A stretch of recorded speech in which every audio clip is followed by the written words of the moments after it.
Moin Leute und herzlich willkommen zurück zum Software Engineering. Heute geht es um das Visitor Pattern. Das Visitor Pattern ist ein Pattern, das euch ein Algorithmus oder eine Funktion generell einfach mal auslagern lässt oder abkoppeln lässt von der Datenstruktur oder von der Objektstruktur, auf der sie arbeitet im Endeffekt. Genau.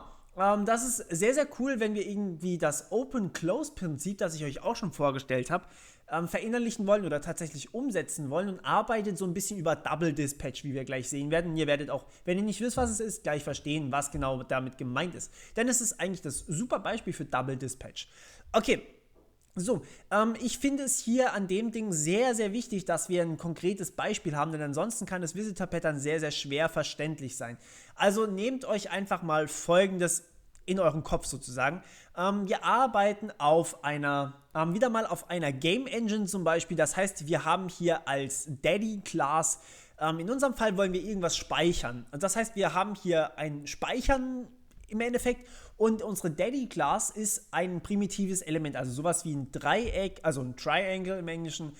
Das sind normalerweise die Grundregeln sozusagen, die bestehen dann aus mehreren, also eigentlich besteht jedes Objekt aus vielen, vielen Dreiecken, aber man kann natürlich auch noch Kreise oder sowas haben. Das heißt, wir haben hier Klasse 1 wäre ein Dreieck und Klasse 2 wäre ein Kreis, also solche primitiven Shapes, die wir da tatsächlich irgendwie haben. Und die wollen wir jetzt speichern. Speichern im Sinne von einer Datenstruktur. Das bedeutet aber auch, wir haben mehrere Möglichkeiten, das Ganze zu speichern, nämlich zum Beispiel einmal als, keine Ahnung, FBX und einmal als was völlig anderes, eine XML-Datei. So, und wie wir das Ganze jetzt speichern, das wird über das Visitor Pattern entschieden. Das heißt, wir wollen nicht jedes Mal, wenn wir ein Objekt sehen, wollen wir hier drin nicht switchen müssen.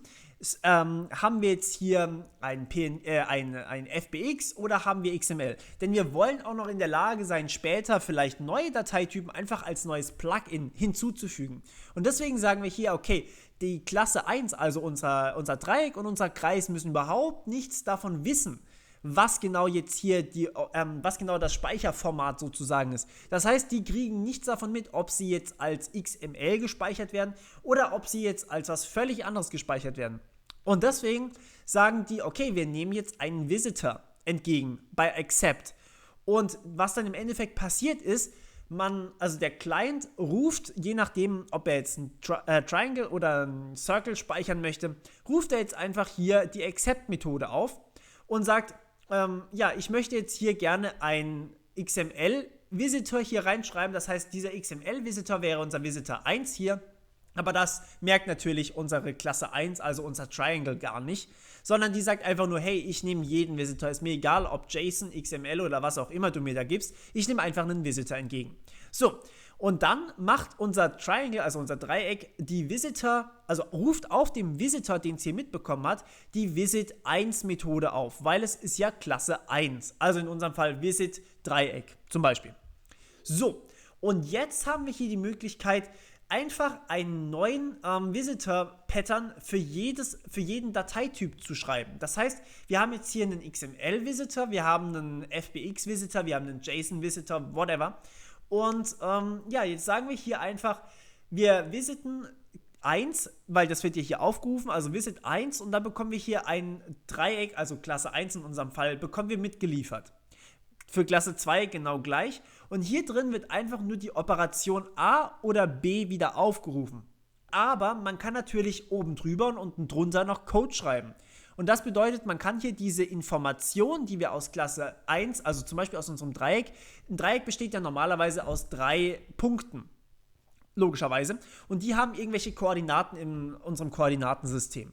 So, und jetzt sagen wir hier, okay, ich kann mir diese Koordinaten aus Klasse 1 aus unserem Dreieck einfach rausziehen und bekomme die zurück. Und hier kann ich die dann so verarbeiten, dass es dann noch wirklich ein XML-Code ist. Und diesen XML-Code, den kann ich dann am Ende wieder zurückgeben. Und der wird dann weiterverarbeitet von meinem Client, der hier eigentlich nur Accept aufgerufen hat. Das klingt jetzt erstmal total umständlich. Das Coole daran ist allerdings, wenn ich jetzt hier, sagen wir mal, also das ist jetzt mein XML-Visitor und hier bekomme ich aus meinem Op-A einfach 3 Punkte zurück. So, das heißt, in meiner Visit1-Methode rufe ich erstmal Op-A auf und kann dann hier aus diesen 3 Punkten ein XML-Diagramm oder was auch immer eine XML-Datei fertig machen sozusagen für genau dieses Dreieck. So, das gebe ich jetzt zurück. Möchte ich jetzt allerdings eine neue JSON-Datei haben und ich würde das alles in meinem Element machen, dann wäre das sehr, sehr umständlich, denn dann müsste ich hier diese OP-A-Methode wieder mal überall rumswitchen. Das bedeutet, was ich jetzt hier stattdessen mache, ist, ich subclasse hier, also ich baue mir eine neue Subclass aus meinem Visitor einen neuen JSON-Visitor und der wiederum wird dann hier einfach übergeben. Das interessiert den Client, also die Klasse hier, überhaupt gar nicht. Der Client muss hier halt einfach New JSON-Visitor reinschreiben und das war es dann schon.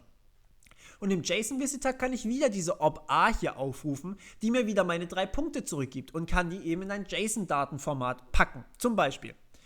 Und wenn ich dann eben einen Kreis habe, dann brauche ich hier natürlich OP-B, denn OP-B liefert mir nicht 3 Punkte zurück, damit kann ich den Kreis einfach nicht beschreiben, sondern ich kann hier einfach statt 3 Punkten gebe ich den Radius oder den Durchmesser, je nachdem was man möchte, und den Mittelpunkt zurück. Und kann das wiederum reinspeichern in meinen Visitor, beziehungsweise mein Visitor verarbeitet das Ganze dann in ein sinnvolles Datenformat und gibt das wieder zurück. Das heißt, man hat einfach so wirklich die Möglichkeit, hier sehr, sehr, sehr leicht neue Plugins zu schreiben. Okay, und deswegen ist das Ding auch so super, weil man, ja, wie gesagt, super neu und einfach neue Sachen machen kann, weil man eben das Ganze hier, also diesen Algorithmus zum Verarbeiten und in ein Datenformat speichern, in unserem Beispiel jetzt, hat man super ausgelagert. Okay, das war's von meiner Seite auch schon wieder. Ich hoffe, ihr habt soweit verstanden und wir hören uns beim nächsten Mal. Bis dann, ciao.